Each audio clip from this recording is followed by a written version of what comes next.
So hello everyone, welcome back to my YouTube channel. आणि आजच्या व्हिडिओमध्ये आपण हे शिकणार आहोत की फ्रीलान्सिंगमधून इन्कम कशी करायची. फ्रीलान्सिंगमधून तुम्ही इन्कम कशा प्रकारे करू शकता.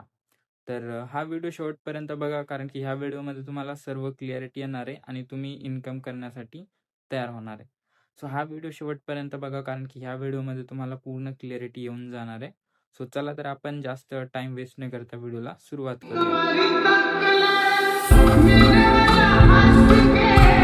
जर तुमच्याकडे डिग्री नाहीये, एक्सपिरियन्स नाहीये, म्हणून तुम्हाला ऑनलाईन पैसे वगैरे कमवता येणार नाही किंवा फ्रीलान्सिंग थ्रू तुम्हाला इन्कम करता येणार नाही, तर तुम्ही टोटली चुकीचं विचार करत आहात. जर तुमच्याकडे एक्सपिरियन्स नसेल, डिग्री नसेल, तरी सुद्धा तुम्ही फ्रीलान्सिंग करून खूप चांगल्या प्रकारे इन्कम करू शकता. तर फ्रीलान्सिंग म्हणजे नेमकं काय? आता सोप्या भाषेत सांगायचं झालं तर फ्रीलान्सिंग म्हणजे तुम्ही तुमच्याकडली एखादी स्किल वापरून मल्टिपल क्लायंट सोबत काम करता आणि त्या कामाच्या बदल्यात तुम्ही तुमचे पैसे वगैरे चार्ज करता.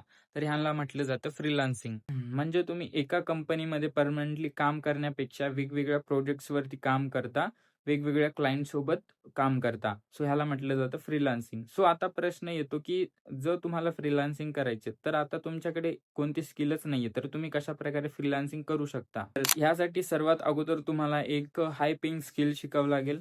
फॉर एक्झाम्पल आत्ताच्या टाईममध्ये ट्रेंडिंग स्किल्स आहेत व्हिडिओ एडिटिंग, ग्राफिक डिझायनिंग, त्यासोबतच social media management, like web developing आणि AI trending, AI AI automation, AI business. So ह्या सर्व ज्या स्किल्स आहेत ते आजच्या टाईममध्ये ट्रेंडिंग आहेत. ह्या स्किल्सपैकी कोणती एक स्किल तुम्ही चांगल्या लेवलपर्यंत शिकू शकता आणि त्या स्किल्स थ्रू तुम्ही इन्कम करू शकता. आणि आता सुरुवातीला माझा एकच ॲडवाइस आहे तुम्हाला, की ह्या स्किल्सपैकी जर तुम्ही 5-6 स्किल्स सुरुवातीला शिकायला घेत असाल, तर कोणतीही एक स्किल तुम्ही प्रॉपरली शिकू शकणार नाही आहात मग. सो त्यासाठी फक्त एक कोणती पर्टिक्युलर स्किल्स निवडा आणि त्या स्किल्सला चांगल्या लेव्हलपर्यंत मास्टर करा, चांगल्या लेव्हलपर्यंत त्या स्किल्सला शिका. तुम्ही कुठून शिकू शकता, स्टेप बाय स्टेप तुम्हाला कोण गाईड करेल आणि कशाप्रकारे तुम्हाला इन्कम तुम्ही कशाप्रकारे करू शकता, ह्या सर्वाचा जो रोड मॅप असणार आहे, ठीक आहे. तर मी स्वतः तुम्हाला गाईड करेल. सो त्यासाठी कमेंट बॉक्समध्ये मी माझा WhatsApp नंबर देतोय. तुम्ही त्यावरती मला मेसेज करू शकता नंबर सेव्ह करून. तुमचं जे काही नाव असेल तुम्ही मला मेसेज करू शकता. त्यानंतर मी तुम्हाला पुढे स्टेप बाय स्टेप गाईड करेल. ओके. सो आता स्टेप 1. समजा तुम्हाला व्हिडिओ एडिटिंग आवडतं. तुम्ही YouTube मास्टरीमध्ये कट्स, कॅप्शन्स, साउंड इफेक्ट्स आणि long form, short form video editing ह्या सर्व गोष्टी शिकू शकता. जेव्हा तुम्ही मला मेसेज कराल, तुम्हाला ह्या सर्वांची प्रॉपर डिटेल्स मी तुम्हाला सेंड करेल. ठीक आहे. माझ्याकडे आल्यानंतर फक्त लर्निंग नाही घ्यायची आहे. त्यासोबत तुम्हाला त्या सर्व गोष्टी प्रॅक्टिकली करायच्या आहेत. ठीक आहे. कारण की फ्रीलान्सिंगमध्ये क्लायंटला तुमचं सर्टिफिकेटच नाही, तर तुम्ही काय करता ते सुद्धा पाहायचं असतं. सो त्यासाठी हे खूप इम्पॉर्टंट आहे, की तुम्ही इथं स्किल शिकताय, तर त्या स्किल्सला प्रॅक्टिकली तुम्हाला करून बघितलं पाहिजे. ठीक आहे. ओके. स्टेप 2. पोर्टफोलिओ. सो आता पोर्टफोलिओ म्हणजे काय, की तुम्ही केलेल्या कामाची पोचपावती. तुम्ही एखादे सॅम्पल्स जे क्लायंट्सला दाखवू शकता, ज्यानुसार क्लायंट्सला आयडिया येईल, की तुम्ही कशाप्रकारे त्यांचं वर्क वगैरे कंप्लीट करून देऊ शकता किंवा तुम्ही कशाप्रकारे वर्क वगैरे करता. सो फर्स्ट ऑफ ऑल जर आता तुमच्याकडे क्लायंट्सच नाहीयेत, तर तुमच्याकडे पोर्टफोलिओ कुठून तयार होणार? तर फिक क्लायंट बनवायचे का? नाही. तर त्याऐवजी तुम्हाला इथं स्वतःचे सॅम्पल प्रोजेक्ट्स तयार करायचे.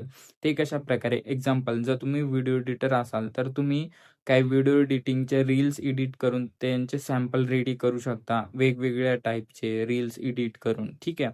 कारण जेव्हा क्लायंटला तुम्हाला पोर्टफोलिओ शो करावं लागेल, तेव्हा तुम्ही ते शो करू शकता. जर तुम्ही कॉपीरायटर असाल, तर Instagram कॅप्शन्स, त्यासोबत प्रॉडक्ट कॉपी हे लिहू शकता. पोर्टफोलिओसाठी ठेवू शकता.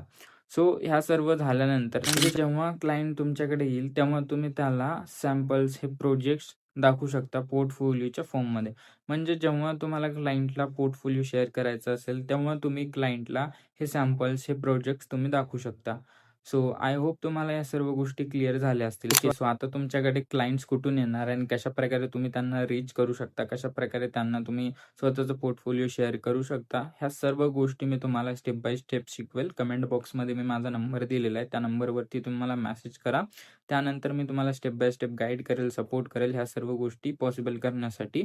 सो आजच्या व्हिडिओमध्ये एवढंच. भेटूया परत नवीन एका व्हिडिओसोबत. सो तोपर्यंत जय महाराष्ट्र.